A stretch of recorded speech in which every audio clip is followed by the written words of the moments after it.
come to me. Focus Features invites you to succumb to the darkness. Nosferatu. From director Robert Eggers comes a masterpiece of horror. He is coming. This creature is a force more powerful than evil. It is death itself. Nosferatu. Rated R. Under 17 nanometer without parent. Only in theaters Christmas Day. Special engagements in Dolby and IMAX.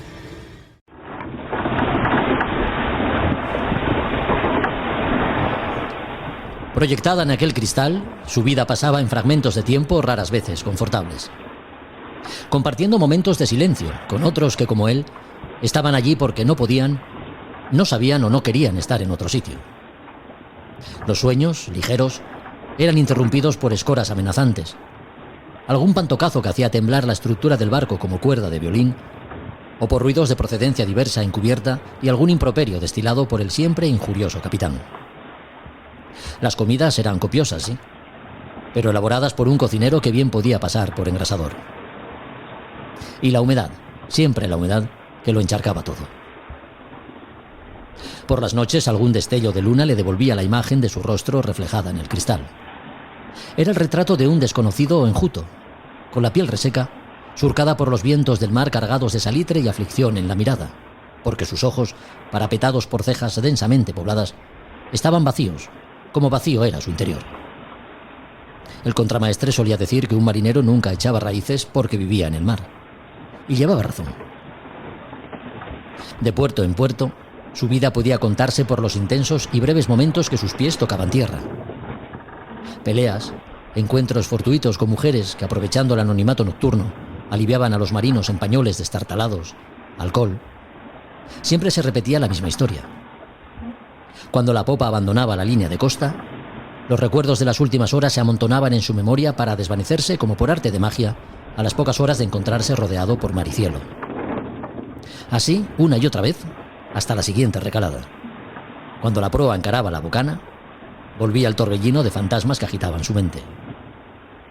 Violentos e iracundos, reaparecían para incitarle y así ajustar las cuentas que iba dejando pendientes en cada milla que la estela del barco dejaba atrás. ¿Cómo escapar del caudal de impulsos incontrolados que le desquiciaba? Era la pregunta que aquella noche, tumbado en el catre, le devolvía su reflejo en el cristal del ojo de buey.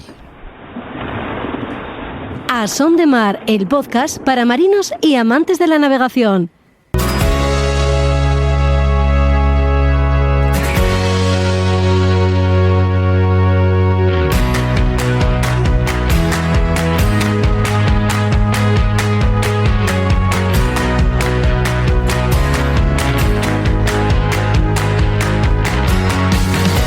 Hola a todos, ¿qué tal? Bienvenidos a otro podcast de A Son de Mar. El programa de hoy se edita y emite un jueves 21 de septiembre, Día Internacional del Alzheimer. Podría decir que por este motivo hablamos de la iniciativa Velas por el Alzheimer, pero no, ha sido pura casualidad la que ha querido que nos pusiésemos en contacto con Edgar Martínez, su impulsor. Profesor de construcción y mantenimiento de barcos en el Instituto de Náutica de Barcelona, técnico de laminación que ha trabajado para equipos de regatas en IMOCAS de la Volvo, Edgar ha puesto en marcha la asociación Velas por el Alzheimer con el objeto de que diferentes actividades náuticas sirvan de apoyo terapéutico para los afectados por esta enfermedad. Al contenido solidario de este episodio hay que sumar el inclusivo. La vela adaptada es otro de los asuntos que tocamos en este podcast. La Fundación también lleva años empleando el deporte como herramienta para fortalecer la autoestima de personas con discapacidad. La vela es una de sus prácticas más relevantes, en la que han logrado crear una cantera de auténticos deportistas que han obtenido triunfos importantes a nivel internacional.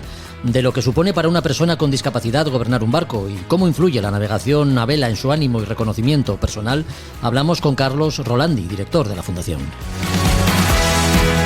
Los preparativos de Juan Meredith de cara a la Global Solo Challenge, la vuelta al mundo en solitario, que ya ha empezado con las partidas del puerto de La Coruña de los dos primeros regatistas y en la que Juan es el único patrón español inscrito. El libro dedicado a la figura de Pedro Menéndez de Avilés, que nos trae la librería Robinson, o las Españas de ultramar y sus exploraciones, con Josu Jiménez, también forman parte del contenido de este podcast, que dedica sus últimos minutos a conocer mejor cómo funciona el sistema de refrigeración de un motor marino, asunto que tocamos con Roberto Bucetas. Pero antes de todo ello, comenzamos.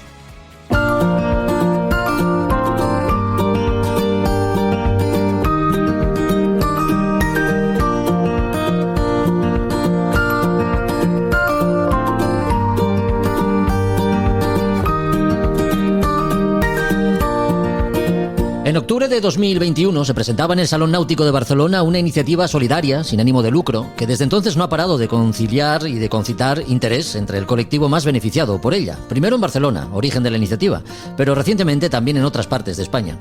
Hablamos de Velas por el Alzheimer, la asociación impulsada por nuestro invitado, con el que queremos saber algo más, conocer los detalles de esta iniciativa que tanto aporta a la sociedad. Edgar Martínez, muy buenas. Muy buenas, Jorge. Encantado de hablar contigo. Igualmente. Velas por el Alzheimer nace de dos estados vitales que de alguna forma marcan tu vida, ¿no? La enfermedad de tus padres y tu vínculo con la náutica. Sí, así es. A ver, desde bien jovencito ya navegaba con mi padre y luego pues me dediqué, mi oficio realmente es constructor y reparador de barcos. Y el otro vínculo es lógicamente la enfermedad del Alzheimer, ¿no? Actualmente, pues tanto como mi madre y mi padre, pues están viviendo y es una situación bastante dura. Ya, lógico. A nivel náutico, tu profesión de enseñante de construcción y reparación de barcos en el Instituto de Náutica de Barcelona te llevó incluso a trabajar en el mantenimiento de modelos IMOCA participantes en algunas de las más importantes regatas Volvo, incluso, me parece. Sí, un poquito más al revés. Es decir, he llevado toda mi vida de profesional. Hubo una época que estuve trabajando con los IMOCAs de Barcelona World Race, todos los equipos prácticamente, con Alex Peña en el Estrella, por ejemplo, o Díaz Costa con su equipo, o Di Cafari en la Corbella, con todos. Y de ahí ya empezó a cojear mis padres y entonces decidí ya dejar un poquito lo que es el oficio profesional, ¿no? Y entrar en el Instituto de Náutica para transmitir mis conocimientos que ya eran elevados y a la vez me permite tener un poquito más de tiempo para ellos. Ya, lógico. Es el sentir, por tanto, tan de cerca el Alzheimer de tus padres lo que te hace sintonizar también con las personas que padecen esta enfermedad, ¿no? ¿Cómo empieza el recorrido para acabar poniendo en marcha Velas por el Alzheimer? Cuéntanos. Pues resulta que, yo al saber que los diagnósticos y esto, sinceramente, me vine abajo, ¿no? Ya. Y la idea fue pensar, ¿qué puedo aportar yo como persona para que no tan solo el afectado, sino que el familiar pueda tener buenos momentos de calidad o un envejecimiento digno y sobre todo también que el familiar no sea un segundo enfermo, no sea una persona con una depresión. Ya. Y resulta que lo comenté con un par de amigos que también son del sector náutico. Uno es especialista en rigging, que es Bernat Ubía, y el otro chico es Trabal Peña, que es en composites también. Y ellos precisamente justo habían vivido la enfermedad también en sus familias. Y dijimos, pues vamos a juntarnos, vamos a hacer una asociación. ¿Y qué sabemos hacer? Sabemos del mar. Vamos a tratar de sacar actividades del mar para este colectivo que hasta ahora nadie, no tan solo a nivel nacional, sino mundial, lo había hecho. Y funciona tremendo. Ya. Espectacular. ¿Llegaste a contar también con el asesoramiento de algún médico o neurólogo o fue, digamos, la pura intuición lo que te llevó a pensar que quizás salir a la mar con enfermos de Alzheimer podría aportarles algún tipo de beneficio terapéutico? Realmente fue decisión nuestra, ¿no? Porque nosotros sabemos, todos los que navegáis o lo sabéis, o navegáis en solitario, o sencillamente acercarse a la playa y pasear, o bañarse, cualquier actividad en el mar propicia el bienestar. Está demostrado científicamente. Entonces, sencillamente arrancamos y la gente que participa en nuestras actividades siempre vienen acompañados de psicólogos o psiquiatras y a veces de neurólogos, porque participan muchas entidades con nosotros y están todos encantados de la vida. Una cosa curiosa es que vamos a intentar arrancar un estudio científico con la Universidad de Gerona para valorar y cuantificar estos beneficios que están aportando estas actividades a este colectivo. Pero realmente estamos súper contentos. Es espectacular. Oye, hemos vivido cosas maravillosas. Sí, eso te quería preguntar. ¿En qué medida es beneficioso para ellos? ¿Cómo lo medís? ¿Qué indicadores tenéis, Edgar? Nosotros acostumbramos a hacer un seguimiento de bienestar con los profesionales de los centros de día que colaboramos o residencias y todo esto. Sí.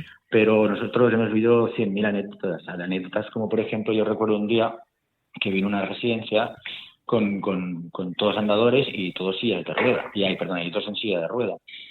Y digo, ostras, tendremos un día complicado.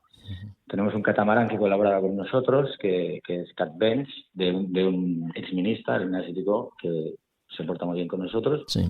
Embarcamos a las personas y, oye, a la hora, todos querían ir para la proa del barco, a la red, para arriba, para abajo. Y dijimos, ¿qué está pasando aquí? O sea, no tan solo ves que psicológicamente sonríen, se sienten a gusto, sino que hasta físicamente nos sorprendemos a veces del cambio físico. Otra anécdota, que parece una aventura, decidimos hacer paddle surf. Realmente pensábamos que se iba a mojar los pies. Pues no. Iba familiar acompañado de afectado. Oye, que si me fueron 300 metros casi mar para adentro, que tuve que salir con la lancha y decir, volver, por favor. Sí, sí. Y otro hombre con 83 años y su Alzheimer quería ponerse de pie en la tabla de pádel. Y eso no es fácil. Bueno, le ayudamos, lo manejamos y se puso de pie. O sea, el representante del centro estaba con las manos en la cabeza, no se lo creían. O sea, tiene un efecto súper positivo en cualquier ser humano en el mar, pero en ellos especialmente es algo que cada día nos sorprendemos. Ya. El beneficio físico es tan grande que parece que la actividad invita a la acción, ¿no? Les invita a hacer cosas. Sí. O sea, psicológicamente es como que se reactivan, ¿sabes? Se reactivan. Hay más anécdotas, ¿eh? Te podría contar 1000, pero cosas espectaculares. Y es algo que realmente, o sea, sinceramente te lo digo en serio, no se puede pagar con ningún dinero del mundo. O sea, esas sonrisas, esa energía que salen después de la actividad, que les perduran el tiempo más de lo normal, que recuerdan actividades hechas el año pasado, cuando no recuerdan actividades hechas una semana antes. Caray. Eso es que hay algo especial ahí. Oye, imaginamos que el interés por parte de asociaciones y fundaciones que trabajan con este tipo de enfermos fue inmediato, pero ¿cómo fue la acogida por el lado de empresas y clubes deportivos para colaborar en la iniciativa, Edgar? Bueno, por parte de las entidades de Alzheimer, lógicamente, todos están encantados. Están encantados porque estamos ofreciendo algo totalmente novedoso, muy dinámico, muy participativo. Y por parte del sector privado, pues nos empezó a ayudar una empresa que se llama PSN Yacht, que es un proveedor de materiales aquí en Barcelona, náuticos. Sí. Y la empresa SICA, sobre todo la empresa SICA, estamos muy agradecidos porque SICA vio el potencial de nuestro proyecto. Y tenemos un acuerdo bianual, renovable bianual, que nos da un importe económico que nos ayuda mucho a realizar actividades. Bien. En paralelo también hemos recibido dinero de la Caixa, nos han hecho una donación de 10.000 euros, y en paralelo Fundació Catalunya La Pedrera, que es una entidad especializada en Alzheimer. Bueno, tiene varias ramas, pero tiene una rama de Alzheimer, pues también ha hecho un importe de dinero importante que de momento podemos cubrir todas las actividades de Cataluña, pero nuestro objetivo es que no solo disfrute la gente de Cataluña, que esto tiene que abrirse a otras comunidades, sobre todo las comunidades pues como Galicia, Asturias, País Vasco, Baleares, Canarias, comunidades con tradición marinera, sí. Que es ahí donde queremos llegar. Sí, hay que señalar que te gusta hacer hincapié en esto, ¿no? En que además de zona de costa, lo que buscas para extender la iniciativa a otras comunidades es que tenga arraigo en las artes de marear, ¿no? De ahí que Velas por el Alzheimer no solo busque navegar, también implica otras actividades vinculadas a la náutica, como pueden ser la visita a museos o acuarios, ¿no? Claro. Nosotros tenemos una metodología que el objetivo final es navegar a vela, pero entre medio hay un proceso de actividades variadas, que pues como tú comentas, ¿no? Por ejemplo, una charla de un navegante conocido en un centro de día explicando lo que las sensaciones de navegar en solitario, de navegar, las similitudes con la vida misma, la historia de la navegación, museos marítimos para seguir creando ese lazo, visitas a acuarios para ver el mar desde otra perspectiva.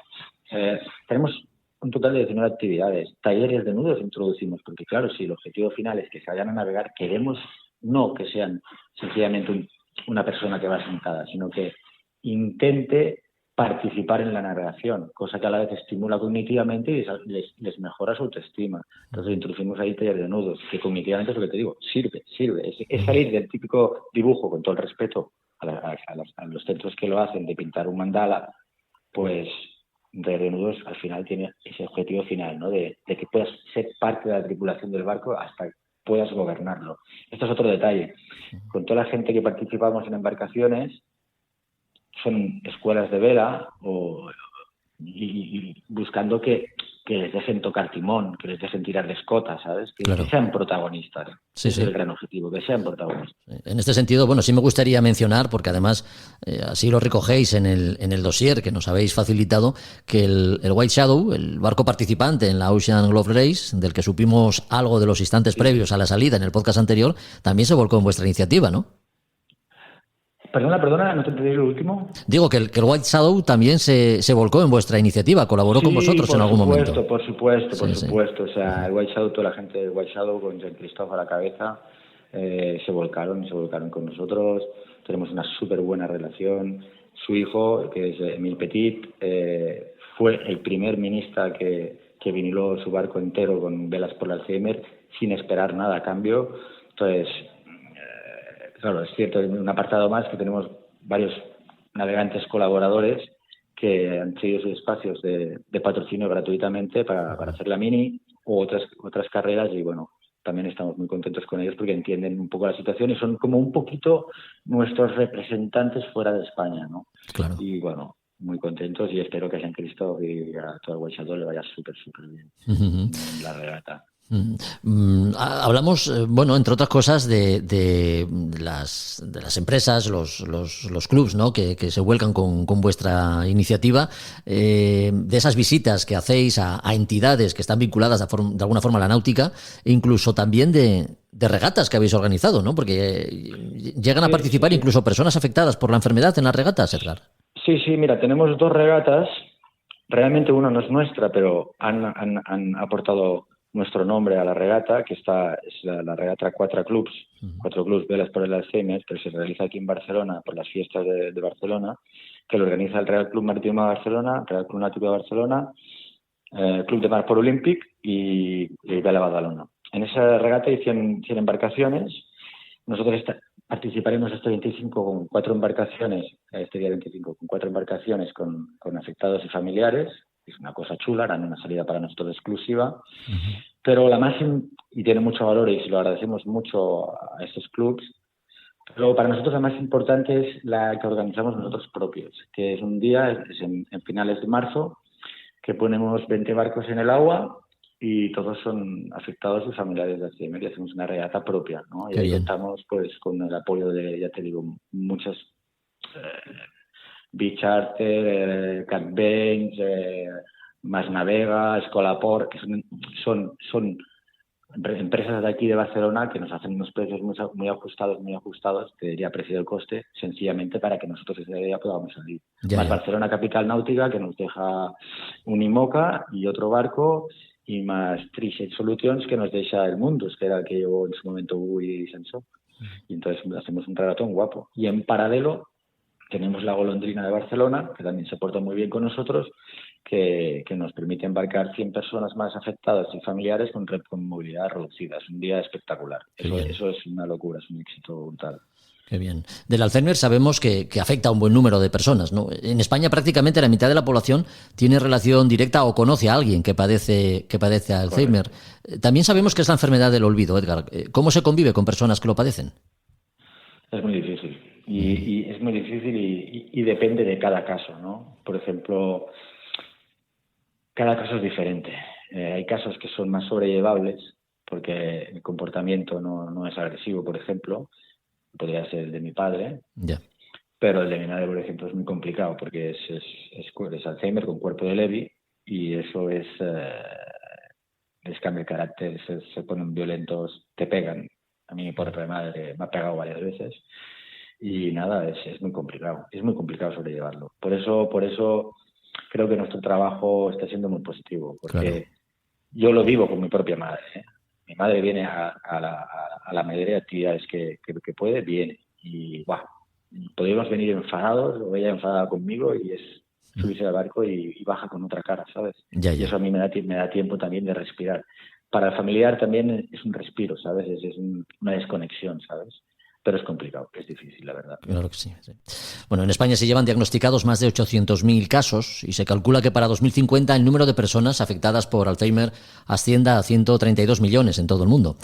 Cada caso, una persona, y cada persona, un entorno familiar y de relaciones que también se ve afligido, ¿no? Al ver cómo para el ser querido puede llegar uno a convertirse en un extraño.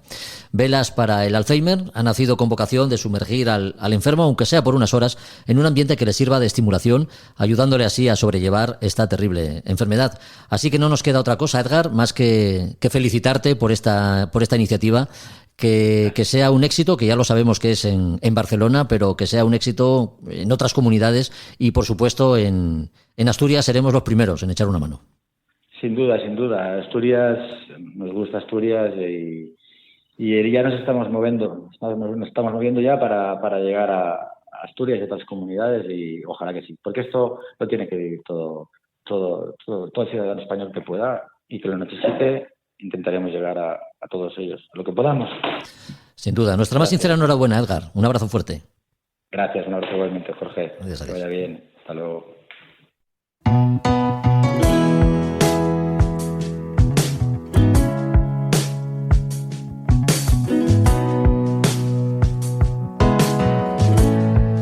A Son de Mar, el podcast de Jorge Uría. My whole world has changed, baby, since you came around. So take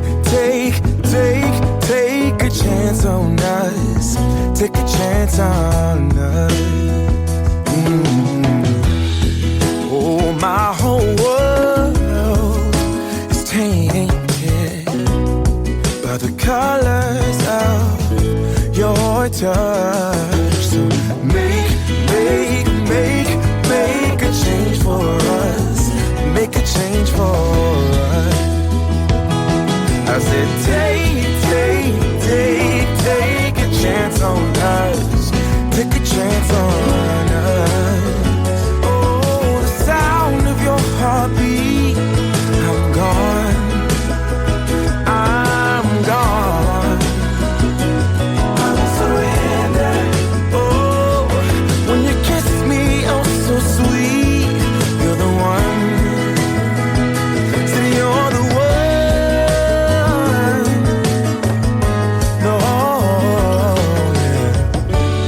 Además de la náutica solidaria que tiene la asociación Velas por el Alzheimer, un importante soporte, la náutica inclusiva hace lo propio y despierta el interés de las personas con discapacidad que ven en la práctica de la vela una forma de disfrutar en igualdad de su tiempo. Así se recoge en la página web que la Fundación también tiene en Internet. Hablamos de la Fundación también, una entidad sin ánimo de lucro que entre su amplio programa de deportes adaptados tiene la vela como una de sus prácticas deportivas más destacadas. Carlos Rolandi, muy buenas. Muy buenas, ¿cómo estás? Muchas gracias. Carlos Rolandi es director de la Fundación y aficionado a la práctica de la vela. Como introducción, Carlos, ¿cuál es el cometido y los principios que rigen el trabajo diario de la Fundación también? Bueno, la Fundación también se creó principalmente para la inclusión de las personas con discapacidad, pues a través del deporte adaptado. Entonces, bueno, hemos ido cubriendo las necesidades deportivas que la sociedad nos ha ido requiriendo. También es verdad que hay dos especialidades, como son la vela y como es el esquí, que nuestra presidenta y fundadora, Teresa Silva, sí, practicaba desde niña, antes de su accidente, y bueno, pues han sido de alguna forma han sido prioritarias, ¿no? Pues porque ella misma los practicaba. Lo que pasa que luego ya, como bien dice nuestro nombre, también, pues cualquier deporte que se han ido apareciendo, las inquietudes de las personas con discapacidad, pues nosotros dijimos, pues también. Así tuvimos el pádel adaptado en silla, Camino de Santiago, bicicletas adaptadas, bueno, y una cantidad tremenda de diferentes variedades. Ahora estamos también con el surf y con cualquiera de las actividades que, bueno, pues que poco a poco la sociedad ha ido requiriendo y que las personas con discapacidad pues también las requieren. Queda claro, por tanto, que el deporte es una herramienta de primer orden para la fundación que diriges, y entre la amplia oferta de prácticas deportivas que ponéis a disposición de los interesados está la vela. La vela adaptada, que aunque se rija por las mismas condiciones que cualquier otra modalidad, depende del viento, entre otras cosas, tiene peculiaridades que me gustaría nos destacases, Carlos. ¿Cuáles son?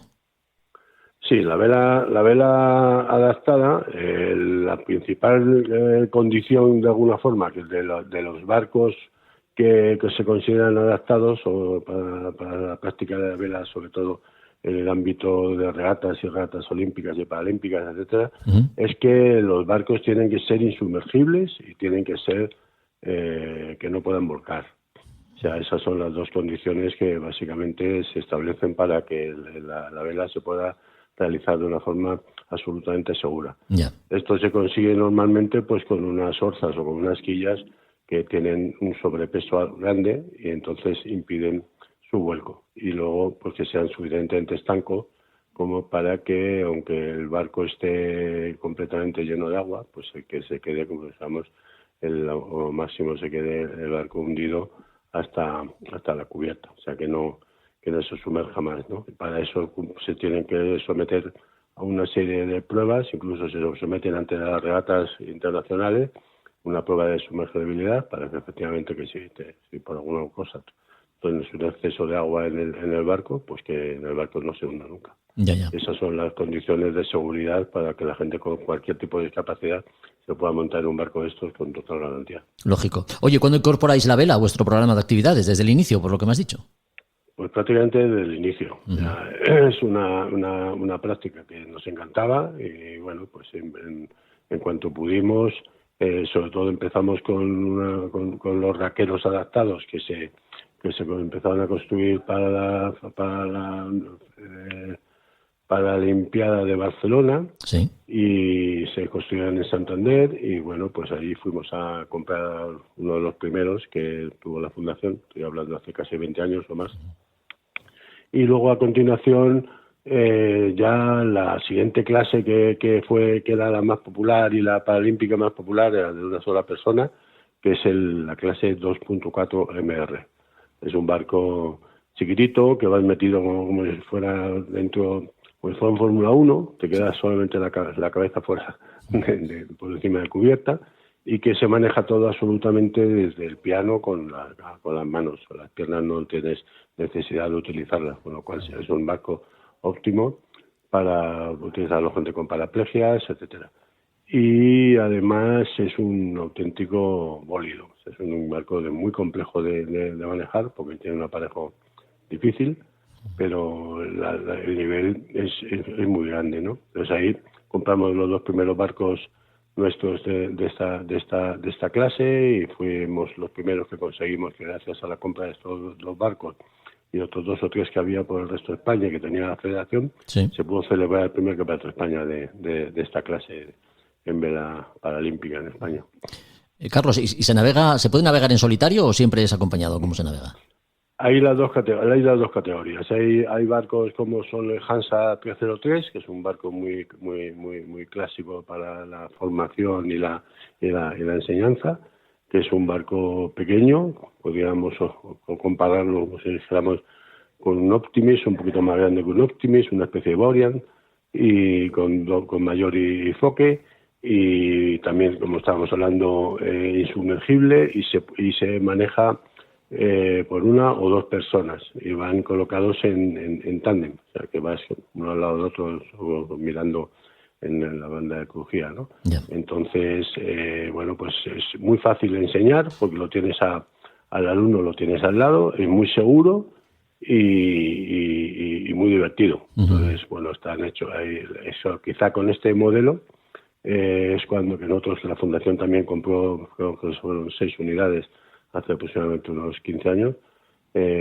fue cuando verdaderamente la escuela nuestra tuvo un tirón importante. Entonces llegamos a tener una escuela y un equipo de regatas bastante grande, ¿no? Entonces, bueno, pues cuando conseguimos tener una tripulación de alto nivel ya en una categoría como fue el Scud 18, que en ese momento fue el barco de 2 personas paralímpico, y conseguimos ir a la Paralimpiada de Londres, conseguir diploma, o sea que han sido algunos de los logros así importantes que ha tenido la Fundación con su equipo de regatas, además de formar a mucha gente en la vela adaptada. Sí, diploma olímpico Londres 2012 y medalla de plata en el Campeonato del Mundo de Vela Paralímpica, ¿no? Celebrado en Estados Unidos en 2018, si no recuerdo mal. Sí, la verdad que se ha asistido a bastantes eventos y bueno, pues algunos de ellos eran precisamente para conseguir las plazas paralímpicas, ¿no? Porque había que pasar un poquito como el tenis, ¿no? Que hay que ir recorriendo mundo para conseguir puntos para poder tener una plaza. Entonces en el paralimpismo de la vela pasa lo mismo, ¿no? O sea, no vale con ser el mejor de tu país, sino tienes que estar dentro de un ranking conseguir una plaza en las Paralimpiadas, ¿no? Desgraciadamente la vela después de Río dejó de ser paralímpica, ahora estamos otra vez peleando por la vuelta para de Estados Unidos dentro de unos años, y bueno, pues ahí estamos, a ver si conseguimos ser otra vez una disciplina paralímpica que para la vela deportiva adaptada es fundamental, por los apoyos, por la visibilidad, por los patrocinios, por todo. Claro. La práctica deportiva, Carlos, en general es una fuente de bienestar físico y mental, ¿no? ¿Qué supone para las personas con discapacidad gobernar, en este caso, un barco? Pues mira, hay dos cosas importantes. La vela es uno de los pocos deportes que te permite incluso regatear con gente sin discapacidad de una forma común, ¿sabes? Sí. Con lo cual te da un tema de inclusión tremendo, porque puedes regatear con tu familia, con tus amigos y con tus compañeros, y bueno, regatear en las mismas condiciones. Claro. Nuestra presidenta y fundadora de nuestra fundación tiene un barco 2.4, yo también tengo otro, y regateamos juntos y competimos en las mismas regatas. Entonces, y junto con otros miembros de la fundación y otros regatistas de toda España, que bueno, tenemos nuestras concentraciones y nuestros campeonatos. Entonces, el tema de tú poder regatear con tus amigos, con tu familia, con otra gente que no tiene discapacidad en las mismas condiciones. Actualmente el campeón del mundo de esta clase es una persona del mundo open, o sea, con y sin discapacidad, es un chico con discapacidad, ¿no? Y la campeona paralímpica es una mujer inglesa durante muchos años, que también fue campeona del mundo open, o sea, que superaba a hombres y mujeres sin discapacidad en esta clase, ¿no? O sea, que te da una idea de la inclusividad que puede dar, ¿no? Entonces, la sensación de libertad que te da el mar, igual que te da otras disciplinas, como puede ser la nieve, como puede ser cualquier práctica deportiva al aire libre, junto con gente de tu entorno, familiar, amigos, etcétera, que no tiene que necesariamente tener una discapacidad, pues te da una sensación de libertad y de inclusión tremendo, ¿no? Yo creo que es una de las mejores y grandes ventajas, y también uno de los grandes movimientos que han movido siempre la Fundación, ¿no? Buscar ese tipo de deportes inclusivos, que no solamente, aunque también hay otros, evidentemente, que son exclusivamente para gente con discapacidad, sí. Pero estos que puedes practicar con cualquiera son los que quizás den un plus de inclusividad y de libertad y de normalidad a tu vida. Uh-huh. La vela es una forma de entrar en contacto con la naturaleza de forma directa. Viento para mover el barco y agua sobre la que desplazarse es lo necesario para disfrutar de su práctica. Para las personas con discapacidad, la vela adaptada es una forma de practicar deporte a la vez que mejora su autoestima y la confianza en sus posibilidades de dominar estos dos elementos naturales que no siempre colaboran como nos gustaría. De esto hemos hablado, de vela adaptada. Lo hemos hecho con Carlos Rolandi, director de la Fundación también, a quien agradecemos mucho que nos haya acompañado, que haya compartido con nosotros estos minutos. Y nada más, Carlos, os deseamos toda la suerte del mundo, larga vida a la Fundación y enhorabuena por vuestro trabajo. Muchísimas gracias a vosotros por tenernos en cuenta. Un saludo, adiós. La aventura oceánica de Juan Meredith. En el podcast anterior hablamos con Margarita Pelachier, miembro de la organización de la Global Solo Challenge, porque la regata con salida en La Coruña de vuelta al mundo y sin escalas ha dado comienzo. Los dos primeros regatistas en tomar la salida hasta el momento han sido David Hughes y Eduard de Keyser. En próximas fechas irán partiendo el resto de navegantes hasta llegar al 28 de octubre, que es la fecha que más nos interesa, porque ese sábado de octubre soltará amarras Juan Meredith, a quien ya sabéis que seguimos de cerca. ¿Qué tal, Juan? ¿Cómo estás? Muy buenas. Pues muy bien, cansado la verdad, pero muy ilusionado, preparando el barco que prácticamente está y seguimos con 2 o 3 días de adelanto según mi propia planificación, así que muy bien, muy contento. Oye, el irlandés David Hughes, ya decíamos, y el belga Eduard de Keyser son los dos primeros regatistas en tomar la salida, yo diría que con diferente suerte, ¿no?, en cuanto a las condiciones meteorológicas que les ha tocado a cada uno. Sí, las condiciones del primer participante, de David, tuve el gusto de poder acercarme a La Coruña a conocerle y a despedirme de él, ¿no? Fueron perfectas. Pues yo las firmaría ahora mismo, una salida con poco viento, es verdad, pero muy, muy, muy sencilla la salida, y a partir de ahí todo portantes. Gestionó bien el anticiclón que había en las Azores. Desde mi punto de vista luego se ha metido un poquito hacia adentro, pero aunque tuvo 4 o 5 días de calma muy intensa, porque las calmas ecuatoriales están muy al norte, lo que es lógico en esta época.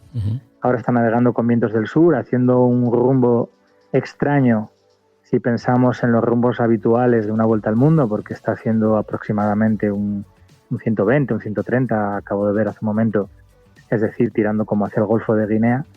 También es verdad que está ciñendo. Bueno, pues muy bien. La verdad es que me imagino que aún no se ha puesto una chaqueta. En cambio, Eduard, pues bueno, retrasó la salida. Salía el sábado a las 3 de la tarde. Retrasó la salida porque tenía una borrasca centrada en las Rías Bajas, un poco hacia afuera. Y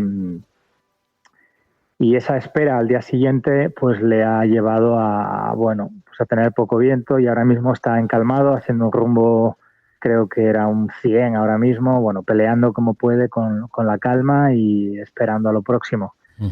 Así que bien, eso es lo que tienen las salidas diferidas, que te puede sonreír la suerte o no. Ya. Y a eso, a ver si nosotros tenemos un poco más de suerte que este último.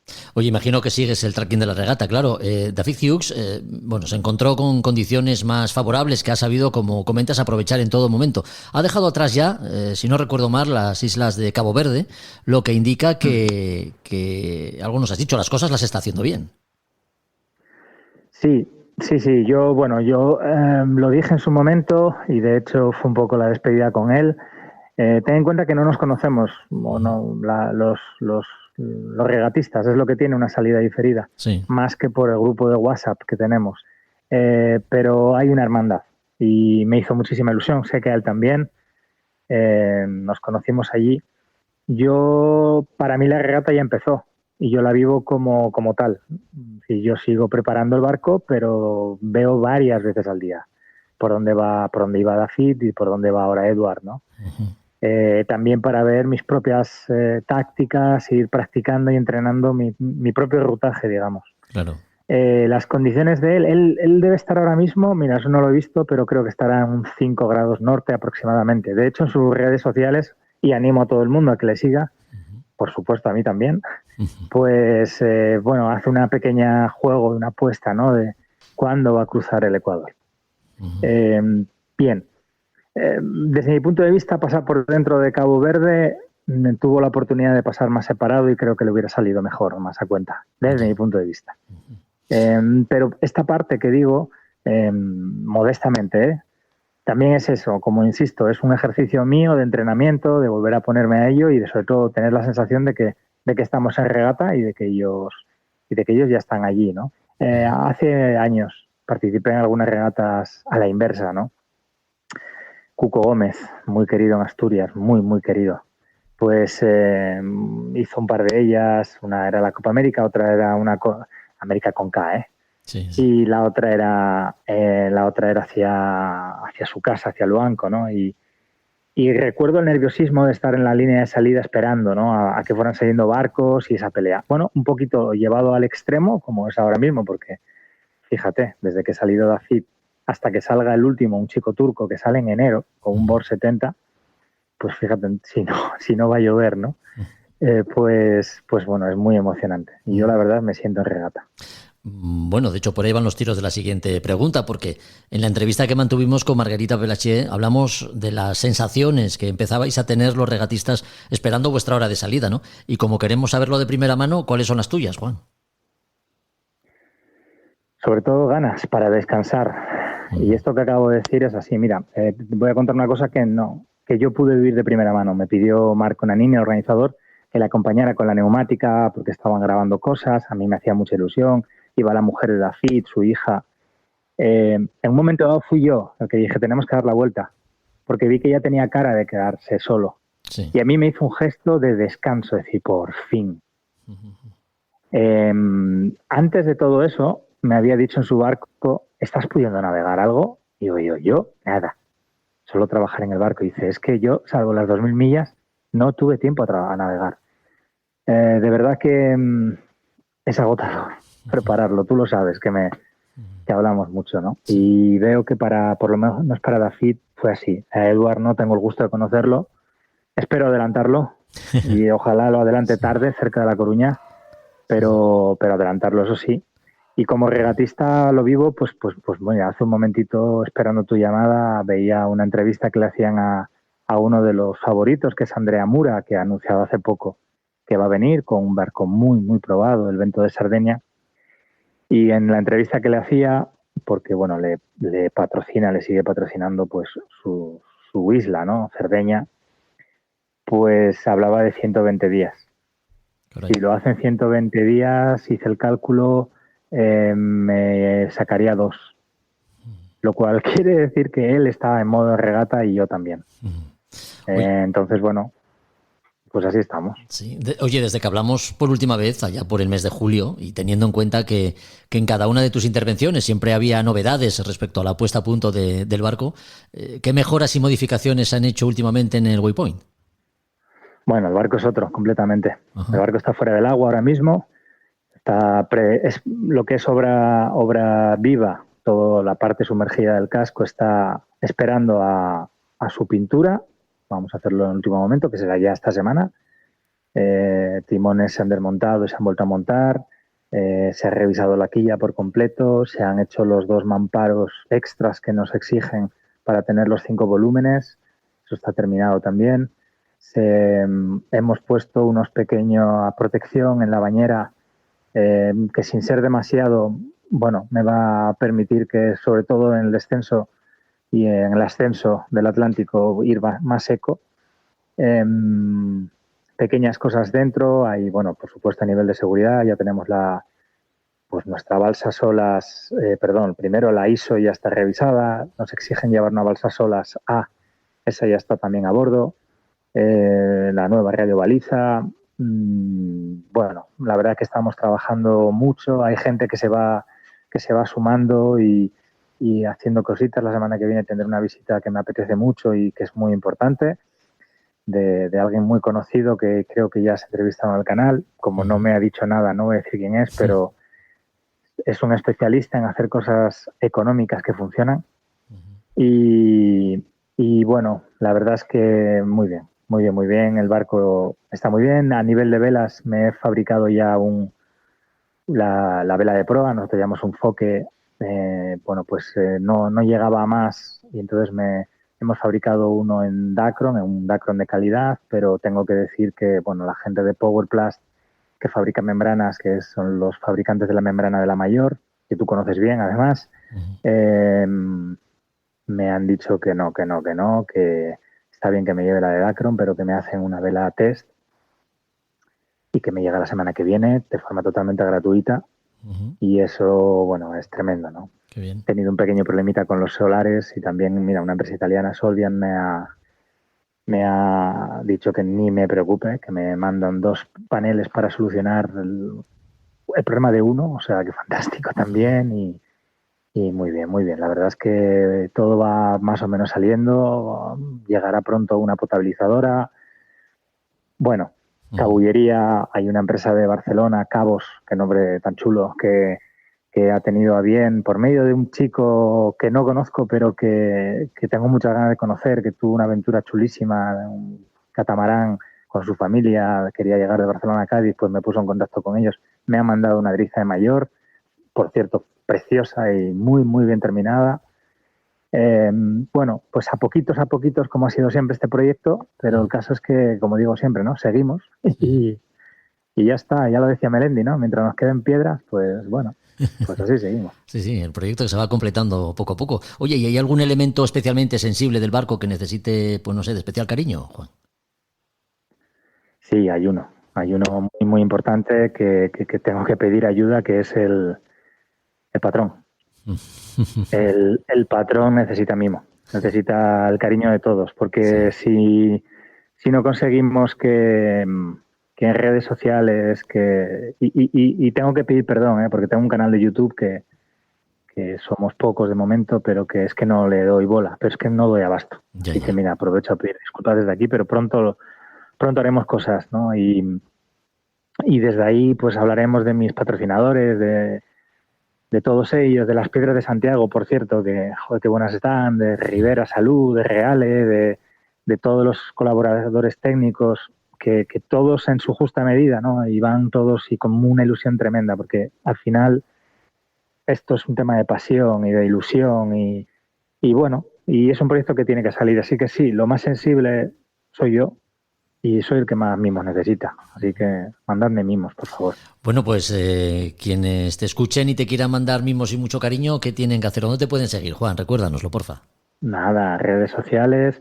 Lo primero y más importante, escucharnos aquí, como siempre, en A Son de Mar, que es mi casa y la vuestra también, las que nos oís. Y luego, bueno, buscar Juan Meredith, Instagram, mira, donde no estoy es en Twitter. Bueno, perdón, en X. Ahí no estoy. A pesar de que el número del barco es de 69, más X que eso no lo hay. Pero no, ahí no estoy. Pero vamos, en todo lo demás, el que quiera encontrarme me encuentra. De hecho, por cierto, hago un llamamiento porque tuve que cambiar de móvil y algunos no os tenía apuntados, gente súper cariñosa y con ganas de echar un cable, que os he perdido en un cambio de WhatsApp y soy un desastre, lo siento, así que si podéis volver a poneros en contacto y el que lo ha hecho lo sabe, pues por ahí también. Yo encantado de hablar con todo el mundo y de recibiros a todos. El reloj se ha puesto en marcha y no hay forma de detenerlo, por lo que el 28 de octubre ya está ahí, va a llegar dentro de poquito, una fecha señalada para todos los amigos de A Son de Mar, porque ese día tendremos algo que celebrar, y es la salida de Juan Meredith de La Coruña para cubrir las 26.000 millas de que consta la vuelta al mundo de la Global Solo Challenge. Así que, Juan, como siempre, solo nos queda darte un fuerte abrazo, desearte muchos ánimos, mucha fuerza y a seguir para adelante. Pues así es, animaros a los que estáis en la zona de Valencia, que el día 7 de octubre saldremos desde Valencia Mar, que me van a hacer una cosa bonita, aprovechando también una regata del Náutico de Valencia, ¿no? De la Ruta de la Seda, y será mi primera salida, ¿no? digamos, y luego ya desde La Coruña el día 28, que será emocionante, empezar a cumplir un sueño. Pues tomamos nota y dicho queda. Un fuerte abrazo y hasta el próximo podcast, Juan. Hasta pronto. A Son de Mar, el podcast para marinos y amantes de la navegación.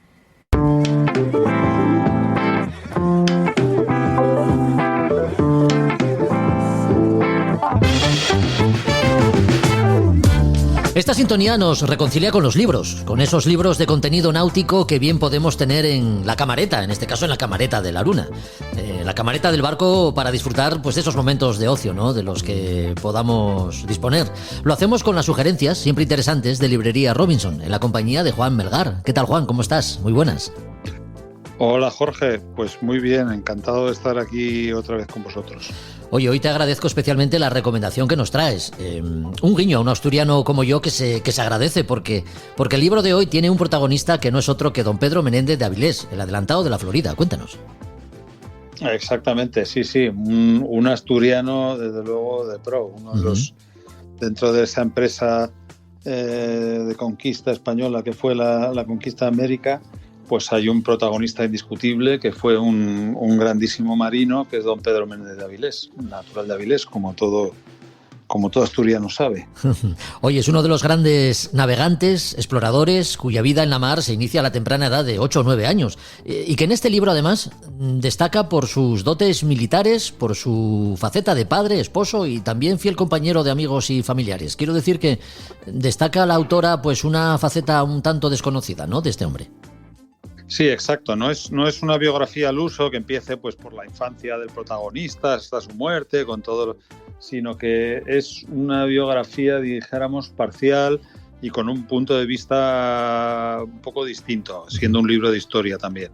El eje un poco del libro, ¿no?, o de la relación que el libro trama con el personaje es eso, es ahondando en la pérdida de un hijo que tiene don Pedro Menéndez de Avilés, un hijo que navegaba con él y que se pierde en una de esas flotas que van y vienen entre la América española y España y la península.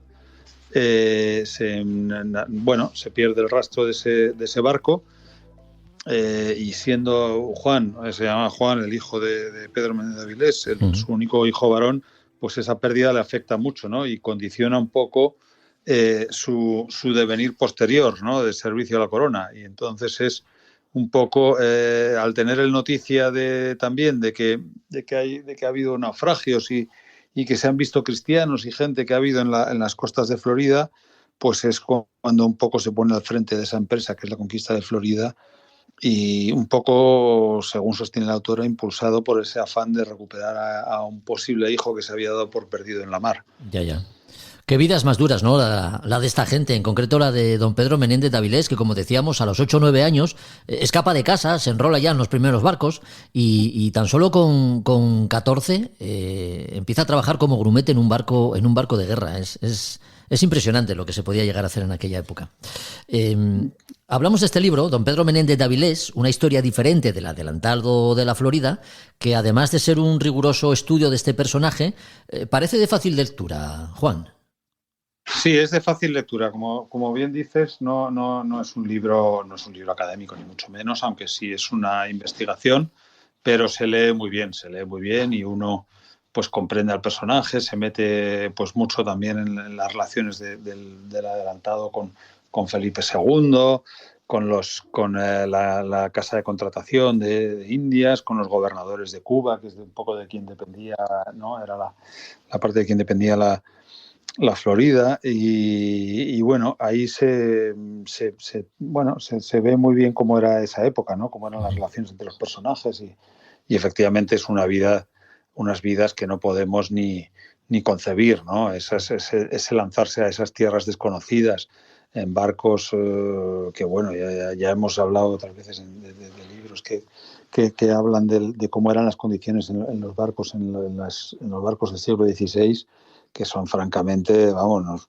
no creo que ninguno de nosotros pudiéramos soportarlo con las vidas que llevamos hoy en día, ni siquiera los más curtidos navegantes, seguramente. Sin duda. Su autora es Olga Gutiérrez Rodríguez y como nos gusta hacer habitualmente, pues también queremos conocer a su autor, en este caso, autora. ¿De quién estamos hablando?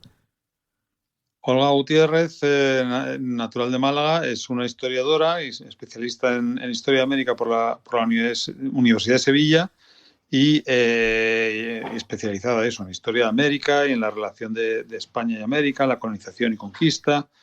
En fin, pues es una experta en el tema que desde luego ha rebuscado entre todos los archivos que hay sobre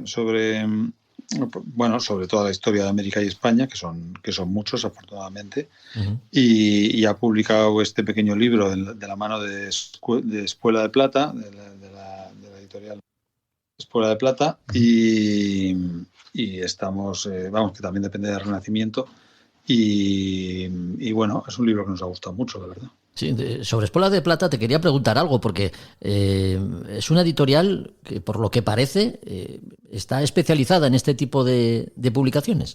Sí, es la editorial Renacimiento, y entonces hay recuperan también no solo libros de actores actuales, sino también recuperan muchas veces libros antiguos libros ya descatalogados de protagonistas de la historia, libros antiguos que vuelven a reeditar, traducciones al castellano o lo que sea, o sea que sí tiene una línea de historia bastante interesante con muchas veces con personajes o episodios un poco fuera del uso, ¿no? Un poco no lo típico.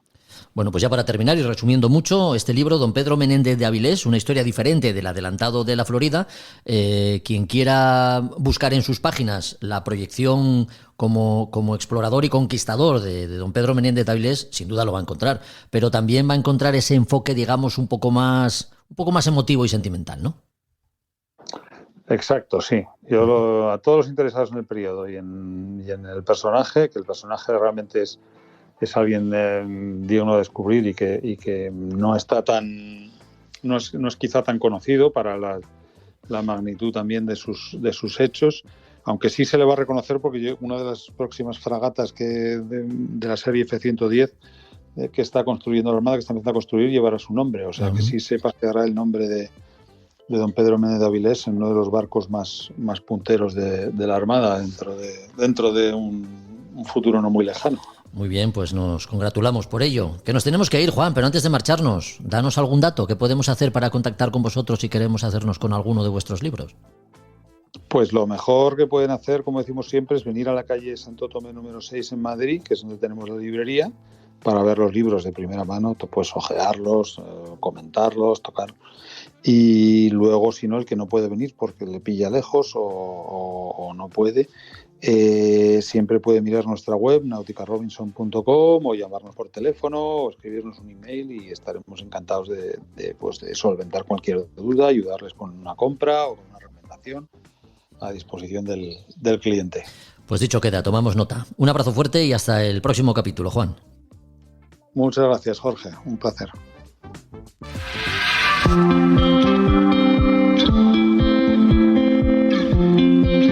Es muy duro, es muy duro, y además de aquella, pues el barco tampoco era el idóneo, porque además era el barco que teóricamente los franceses decían de 4.000 caballos, y lo pasamos muy mal porque hacer un remolque, fíjate, el que hicimos desde Jacksonville, yo creo que echamos 50 y pico días, tuvimos que entrar en Azores porque no teníamos ya combustible, ni comida, ni nada.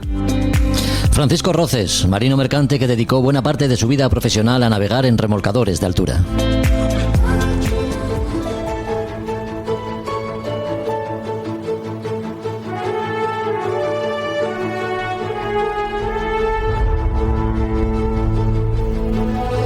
Es tiempo de navegar por el tiempo, de volver la vista atrás para conocer algo más de las Españas de ultramar y sus expediciones, sobre todo de quienes las hicieron posibles. Juan Fernández, conocido como el Brujo, fue piloto mayor y explorador. A él deben su nombre las islas que hay en el Océano Pacífico frente a la costa chilena. Pero repasemos más detalles de la vida y obra de Juan Fernández. Josu Jiménez, muy buenas. Hola, buenas tardes de nuevo. ¿Qué tal? Pues bien, y esperando tu narración para que nos cuentes cosas de Juan Fernández. Vamos. Pues sí, venga, empezamos un poco de este piloto mayor de los mares del sur, que es como acabó su nombramiento, ¿no? Uh-huh. Este es un hombre que corre entre el segundo cuarto del siglo XVI hasta prácticamente el final del siglo, en las grandes epopeyas y las grandes épocas de descubrimientos del Mar del Sur y de tantos la vuelta al mundo, etcétera, ¿no? Entonces, bueno, pues la particularidad de este hombre, si alguno conoce las islas de Juan Fernández, que también se han oído muchas veces y se oyen y existen, y voy a adelantar un poco también la historia de Robinson Crusoe, que también tiene una relación con estas islas. Uh-huh. Entonces, bueno, Juan Fernández nació en Murcia, en Cartagena, y murió en Chile, ¿no? Lo que digo, principios del siglo XVII ya. Entonces, este hombre, con 14 años ya era marinero y digamos que su vida empieza a sonar en Chile en 1550. Y bueno, es un hombre que se recorrió todo el Mar del Sur, pues eso, en Perú empezó de contramaestre, navegando pues en las expediciones a las islas al sur en el Chile, en las islas de Chiloé, que estas son cosas previas a su gran hazaña, ¿no? Pero bueno, entonces, en principio también estuvo presente en la salida de la primera expedición de don Álvaro de Mendaña, que fue el que famoso que, digamos, llegó a las Islas Salomón, que así se llaman porque pensaban los españoles que allí estaban las famosas minas, porque buscaban el oro. Tengo yo un libro escrito sobre esta epopeya un poco también. Y bueno, esta es un poco su previa, ¿no? Es decir, era un marino, un contramaestre, piloto, es decir, que iba por cuenta ajena. En principio ya había, digamos que España ya tenía la conquista un poco de Chile, el Perú, Lima, toda la zona, todo lo que es la costa pacífica era del Imperio Español en la época, pero había un problema de comunicaciones que era entre, digamos, el virreinato que estaba en Perú, para bajar a Valparaíso, etcétera. ¿Qué ocurría? Por la parte de tierra teníamos el desierto de Atacama, tenemos pues una costa abrupta, tenemos problemas para hacer un traslado de cualquier tipo de pertrechos, materiales, soldados, etcétera. Con lo que entonces, bueno, pues lo que se hacía era lógicamente a través de la línea marítima. ¿Qué sucedía? Pues que el traslado, el viaje, pues podía llegar a durar, para 1.200 millas podía llegar a durar hasta 6 meses. desde saliendo del Callao, por ejemplo, hay una nave, la nave Santiago, en 1543, salió en latitud 12 grados latitud sur hasta llegar a Valparaíso, los 33 grados latitud sur, pues tardó 6 meses, ¿no? Había quien tenía hasta el hijo, le nacía en el propio barco. Entonces, bueno, él hizo varias travesías, por cuenta ajena, en barcos de la época, y el problema era la corriente de Humboldt, que subía del Ártico, los vientos alisios, en barcos como lógicamente las velas eran velas portantes, eran velas cuadras, o sea que no es como nuestros veleros, que podemos navegar ciñendo, aquí la ceñida era muy complicada, como es lógico, y entonces, bueno, pues tardaban ese tiempo. Sucede que en 1574 hasta 1573, digamos que él hizo el último trayecto, también navegó hacia Panamá, bueno, conocía todo. Este hombre decide, tiene que hacer un traslado y lo mismo hacia Valparaíso, y decide salirse fuera y adentrándose al océano hacia el oeste, sale sin ningún tipo de contratiempos, sale hasta encontrar los vientos favorables que le llevan al sur y además que no tiene la corriente de Humboldt que le frena, con lo que entonces una travesía que duraba una media de 4 meses, él llegó con documentos, papeles del virreinato a Concepción en Chile, pues en 30 días. En 30 días no le creían, claro, él tenía los documentos, no le creían, y entonces le acusaron, el Tribunal de Santo Oficio le acusó de practicar la brujería.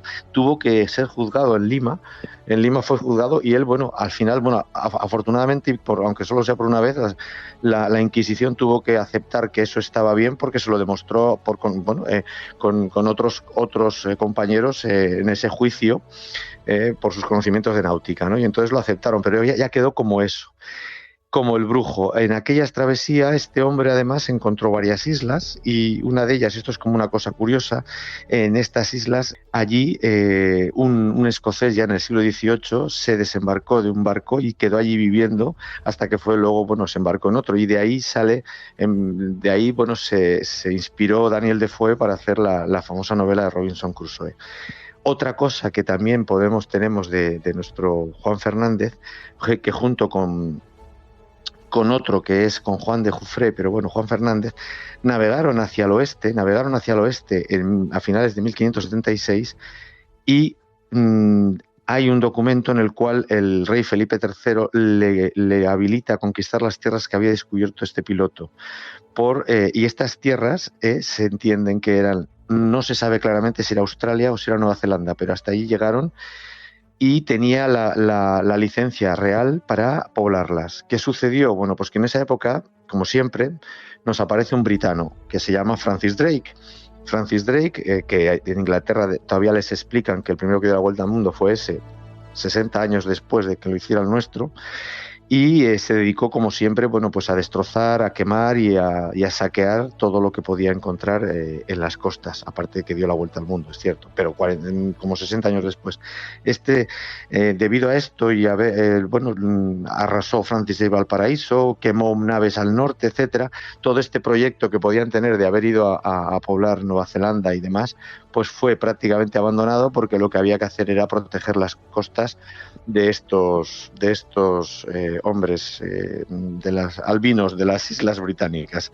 Y un poco este hombre murió en 1602 en Chile, como piloto mayor del Mar del Sur, que no es cualquier cosa. Y un poquito esta es la historia de Juan Fernández, y que nos queda el nombre de esas islas, y de haber tenido la valentía de arriesgarse y encontrar una ruta corta para unir el norte del Virreinato de Perú con Chile. Hay que ver cuántas figuras relevantes, Josu, contribuyeron a la historia de España, y cuánto desconocimiento hay al respecto, ¿no? Pues sí, hay mucho. Bueno, simplemente con que leamos, como decía Santa Teresa, si lees, conducirás, si no lees, serás conducido. Pues eso es lo que tenemos que hacer, leer y conocer, y seguramente vamos a descubrir y nos va a sorprender un poco, y vamos a recuperar un poquito de ese orgullo que parece que nos avergonzamos a veces. Pues mira, nosotros no leemos, pero te escuchamos. Gracias por tus relatos y hasta el próximo podcast. Muy bien, pues muchas gracias a todos y hasta el siguiente. Un abrazo. A Son de Mar, el podcast de Jorge Uría.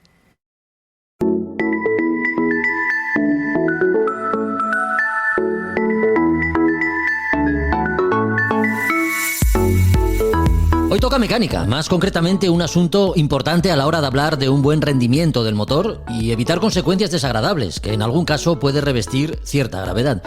Hablamos de la refrigeración del motor de nuestra embarcación, qué tipos de refrigeración podemos encontrar, cuáles son los elementos de que consta el sistema o el rendimiento más adecuado. Son temas, asuntos que vamos a tratar los próximos minutos con Roberto Bucetas. ¿Qué tal, Roberto? Muy buenas. Hola, Jorge, buenos días, ¿qué tal? Como su propio nombre indica, la refrigeración del motor pues va destinada precisamente a eso, ¿no? A refrigerar el motor. Pero ¿cuál es realmente su función o las funciones derivadas de este sistema? Cuéntanos. Sí, como podemos decir que es uno de los sistemas fundamentales de cualquier motor. El motor podemos decir que tiene 4 sistemas básicos para su funcionamiento: un circuito de alimentación, un circuito de engrase, lubricación, un circuito de refrigeración para mantener el motor en los parámetros de temperatura que nos indica el fabricante, en torno a unos 80 grados centígrados, y un circuito eléctrico. Son los 4 elementos fundamentales o circuitos básicos del funcionamiento de cualquier motor. Nos centramos en el circuito de refrigeración, mantener los parámetros de temperatura que nos indica el fabricante. Pueden ser en torno a unos 80 grados centígrados. El motor no puede estar muy frío, porque perdería rendimiento. Un motor no puede tener una elevada temperatura porque dilataría los elementos del propio motor y podría producir desgastes en el propio motor y, bueno, podría producir averías serias en el motor. Entonces, bueno, podemos hacer una clasificación, si queremos, de lo que son los circuitos de refrigeración, porque no todos los circuitos son iguales en todos los motores, ¿no? Podríamos hablar de un circuito de refrigeración en circuito abierto, que suele ser los que tienen los motores pequeños, forabordas, y motores interiores de menos de 20 caballos suelen tener un circuito abierto. La gente, cuando se lo comentas, no se lo cree. Es decir, el agua de la mar, agua salada, pasa directamente por todo lo que sería el bloque del motor, camisas, cular, toda la zona de refrigeración del propio motor. Y ese agua, propiamente, una vez hecho recorrido todo ese circuito, pues sale junto con los gases de escape por el escape del motor. Cuando vemos que el motor, arrancamos el motor, va a echar agua por el escape. El agua es el de la refrigeración del motor. Es decir, el agua salada es la que pasa y es que hace directamente la refrigeración del propio bloque del motor. Y hay otro circuito que es el circuito cerrado o circuito indirecto, que podemos decir que es el símil a que puede tener un coche. Un coche, lo que es el líquido refrigerante, el que está en contacto con y demás, como comentábamos, es un líquido refrigerante, es agua dulce, podemos decir. Y ese agua dulce en el coche se enfría a través de un radiador, un intercambiador de calor con aire. Pues en el barco es algo parecido, es un circuito indirecto. Vamos a tener un líquido refrigerante en contacto con el bloque del motor, y ese líquido refrigerante, un intercambiador de calor, pues se va a enfriar a su vez con agua salada. El mismo que habíamos comentado antes, pues va a ser el que va a enfriar ese agua dulce que está en contacto con el motor. Son los dos básicos. Bueno, antiguamente había circuitos de refrigeración por aire, sí, motores fuera borda pequeños, el tomos, o bueno, los botes salvavidas de los barcos que tenían que arrancarse en cubierta antes de botarse el bote. Esos motores no tenían agua para poder refrigerarlos, entonces lo que tenía era refrigeración por aire. Pero bueno, podemos decir que eso es una cosa un poco antigua. Sí. De hecho, bueno, lo más eficaz es la refrigeración por agua, claro. Exactamente. Lo más eficaz, lo que vamos a encontrar nosotros en todos los barcos modernos actuales, van a ser refrigeración por agua. En circuito abierto, en circuito cerrado. Los dos modelos podemos encontrarlos, o los dos tipos podemos encontrarlos. Elementos. Bueno, pues si vamos a detectar o querer detectar un poco anomalías, problemas o fallos que pueda tener el circuito de refrigeración de nuestro barco, debemos de conocer un poco los elementos que componen ese circuito de refrigeración. Podemos empezar desde la mar si queremos, y podemos hacer una rejilla que puede limpiar, filtrar un poco el agua que va a entrar dentro del casco a través de un grifo de fondo, por supuesto. Puede tener un filtro de agua, no todos lo montan, pero puede tener un filtro de agua, y ahí iríamos ya directamente a lo que sería la bomba de refrigeración, una bomba centrífuga con un rodete de palas de goma, impeller o turbina de palas de goma, con una aspiración y una descarga, y ahí iríamos ya al propio circuito de refrigeración. Y todo esto va a estar controlado por un termostato, una válvula termostática. Lo que va a ser que, bueno, si la temperatura del agua de mar no en todos los lugares es la misma. Podemos oscilar entre lugares muy fríos que puede estar en 5, 6, 7 grados centígrados, o por el Mediterráneo este verano, que estaba a 32 grados centígrados la temperatura del agua de mar. Claro. Entonces eso también va a condicionar la temperatura del motor y la refrigeración y la optimización de la refrigeración, la eficacia de la refrigeración del motor. Pues esa válvula termostática va a hacer que renovemos el agua que está en contacto con el bloque cuando el momento que ese agua esté a una determinada temperatura, al objeto de mantener la temperatura del motor a un valor constante, en torno a esos 80 grados centígrados que decíamos antes. Entonces el termostato va a abrir cuando esa temperatura del agua que está en contacto con el bloque llegue aproximadamente pues el termostato puede estar a 90 grados centígrados. Y en ese momento abre el termostato y el agua que estaba echándose directamente hacia el colector de gases de escape, lo hacemos pasar y recircular por el bloque. Eso sería un circuito abierto. ¿Cómo funcionaría el termostato? En un circuito cerrado, lo mismo. Pues ese agua de refrigeración que está en contacto con el bloque solo pasaría a través del intercambiador. Bueno, por el intercambiador va a pasar siempre, pero solo renovaríamos el agua que está en contacto con el bloque cuando supere una determinada temperatura. Eso sería un poco lo que hace el termostato. Esa salida del circuito de refrigeración del motor, como decimos, sale solidariamente al colector de gases de escape, que suele ser donde puede producirse problemas ahí por el tema de corrosiones y demás, porque bueno, el colector de gases de escape tiene una temperatura elevada y metemos ahí agua salada. Y entonces eso va a ser un sitio que bueno puede dar problemas, ¿no? Entonces podemos hablar un poco de cosas averías que se pueden producir en la refrigeración del motor, para después hablar, si queréis, de mantenimiento, para evitar esas averías al máximo posible. Averías típicas puede ser una obstrucción en el circuito de alimentación de la bomba, es decir, que tengamos el grifo de fondo cerrado. Eso no es una avería, es un mal uso de lo que sería el arranque del motor con el grifo de fondo cerrado, obstrucciones de algas dentro de esa rejilla que está por debajo del casco, la boca rana. A veces yo he visto ahí meterse dentro de esa rejilla hay algas y quedar aquello muy obstruido, y que bueno, la entrada de agua es pequeña, es deficiente, y entonces la refrigeración del motor puede ser deficiente. Lo más habitual, siempre que tenemos un problema de refrigeración, suele ser el rodete, el impeller, la turbina. Puede ser que alguna de las palas se vaya rompiendo, o incluso es algo que a veces no es tan evidente, que es cuando desmontas la propia bomba para ver cómo está la turbina, la tapa de la bomba, que es bastante sencillo, la bomba, el impeller lo ves bien, pero suele tener en su interior es goma, caucho, que está como si fuera fundido o pegado sobre un casquillo que suele ser de bronce, y gira el casquillo, loco. Entonces tú abres la tapa, ves el impeller que está perfecto, pero te pones a arrancar en ese momento, tiras un poco de la puesta y ves que gira el eje, gira el casquillo, pero el rodete no se mueve. Esa suele ser otra avería típica, es decir, centrarnos en el tema del rodete. Y después, otras averías que se pueden producir con un deficiente mantenimiento en la refrigeración del motor pueden ser el tema de obstrucciones dentro del circuito. Dentro del circuito puede haber obstrucciones porque no se haya hecho un endulzado de ese circuito nunca. Incrustaciones de sal, obstrucciones en bloques de fundición, incluso se va ahí un poco algo de corrosión dentro del propio bloque, y al final va obstruyendo un circuito y al final no pasa agua y tenemos problemas. Roberto, ¿y una deficiente refrigeración puede tener consecuencias a veces graves? Sí, puede tener deficiencias muy graves. Bueno, vamos a tener un termopar que nos va a saltar una alarma de temperatura, y que esa alarma de temperatura normalmente suele estar en torno a los 100 grados centígrados, que lo que te está diciendo es, te está midiendo la temperatura del agua que está en contacto con el bloque. Y te saltará la alarma de temperatura, hay que parar automática, inmediatamente ese motor, porque puede sufrir un calentón, ese calentón puede generar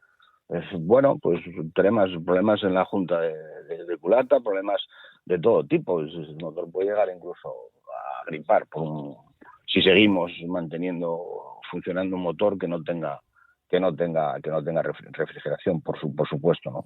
También dentro de las averías, alguna batería que a veces suele tener problemas es el termostato, la válvula termostática, que aparentemente echa agua por el escape. El motor podemos dar por supuesto que está refrigerando perfectamente, pero el motor salta la alarma de temperatura y dices, si refrigera, echa agua, está refrigerando. Pues normalmente en ese supuesto el caso es que pueda tener problemas en la válvula termostática. No abre el termostato. El agua que estamos echando por el escape es el mismo agua que aspira la bomba directamente de la mar, sin pasar por el bloque. Eso lo podemos detectar fácilmente cuando arrancamos el motor. A los 10 minutos, ese agua ya tuvo que haber abierto el termostato, tuvo que haber pasado por el bloque, y al pasar por el bloque, ese agua tiene que salir a una cierta temperatura. No puede salir a una temperatura que está la temperatura del agua de mar. Ya. Entonces cogemos la mano, la ponemos al lado del agua que está echando por el escape, siempre que accedamos a esa zona, que bueno, normalmente siempre podemos acceder, y vemos que está fría, pues significa que el termostato no abre. ¿Está caliente? Bueno, pues el agua está caliente, significa que pasó por el bloque. El motor, en principio, debería de refrigerar. Bueno, eso sería un poco todo a grandes rasgos. Sí. No, lógico. En 10 minutos tampoco podemos profundizar mucho en un tema tan complejo como es este. Pero bueno, es un tema importante. Importante, y comprobar que tengamos todos los testigos de alarmas de temperatura del motor que están en contacto con el bloque, que estén perfectamente operativos. Uh-huh. Que las alarmas y los testigos de temperatura nos estén indicando. Bueno, podemos tener un termómetro en el cuadro, eso ya depende un poco del motor. Lo hemos dicho más veces, ¿no? Y es que tener un barco invita a manejar diferentes destrezas y habilidades, desde, el lijado y barnizado de una madera al mantenimiento de jarcias y cabullería, pasando por la inspección periódica del motor. A este último apartado corresponde lo que hoy hemos tratado con Roberto Bucetas, la refrigeración de nuestro motor. Gracias, Roberto, por acompañarnos una vez más y hasta el próximo capítulo. Gracias a vosotros, hasta el próximo capítulo.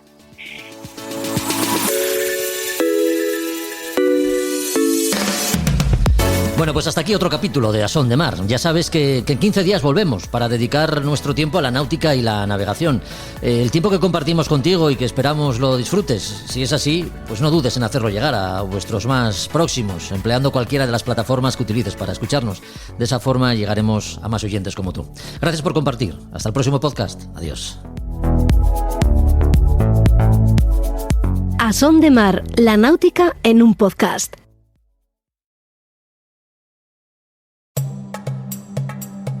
Desde el sur global nos mudamos al norte para buscar una vida mejor. Y ahora en podcast te contamos nuestras experiencias y aportes al país al que llegamos. Esto es Escucha Migrante, el podcast de la cultura en movimiento. Un proyecto sonoro para el encuentro de creadoras, investigadoras y distintos agentes culturales que hablan con voz propia en muchos acentos. Hola, soy Dagmari Oliver Graterol y seré tu anfitriona en los episodios conversacionales. Yo soy Mili Matos y seré la voz que te acompañará en los episodios narrativos. En esta primera temporada escucharás relatos que tienen a la migración y a la cultura como espacios de creación, convivencia y resistencia desde España. Síguenos, activa las notificaciones y comparte con el hashtag Escucha Migrante. Este es un proyecto beneficiario de las ayudas para la promoción del sector del videojuego, del podcast y otras formas de creación digital convocadas por el Ministerio de Cultura y financiadas por la Unión Europea Next Generation EU, con el apoyo de Yo Soy el Otro, Asociación Cultural.